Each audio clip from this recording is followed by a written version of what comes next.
Hello ស្រូវនៅពេញវាថោកពេកយើងតន់ច្រូត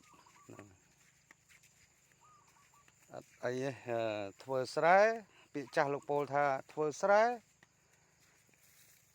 ខុសមួយឆ្នាំត្រូវមួយឆ្នាំតែបើយកប្រពន្ធ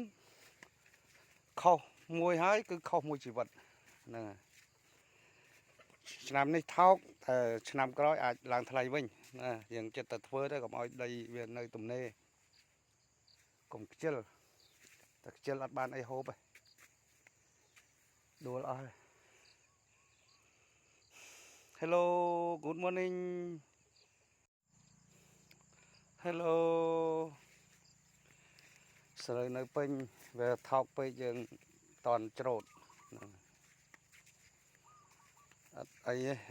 ធ្វើស្រែពាក្យចាស់លោកពោលថាធ្វើស្រែខុសមួយឆ្នាំត្រូវមួយឆ្នាំតែបើយកប្រពន្ធខុសមួយហើយគឺខុសមួយជីវិតហ្នឹងហើយឆ្នាំនេះថោកតែឆ្នាំក្រោយអាចឡើងថ្លៃវិញណាយើងចិត្តតែធ្វើទៅកុំឲ្យដីវានៅទំនេរកុំខ្ជិលតែខ្ជិលអត់បានអីហូបទេដួលអស់ហើយ Hello good morning Hello ស្រូវនៅពេញវាថោកពេកយើងតន់ច្រូតអត់អីទេធ្វើស្រែពាក្យចាស់លោកពោលថាធ្វើស្រែខុសមួយឆ្នាំត្រូវមួយឆ្នាំតែបើយកប្រពន្ធ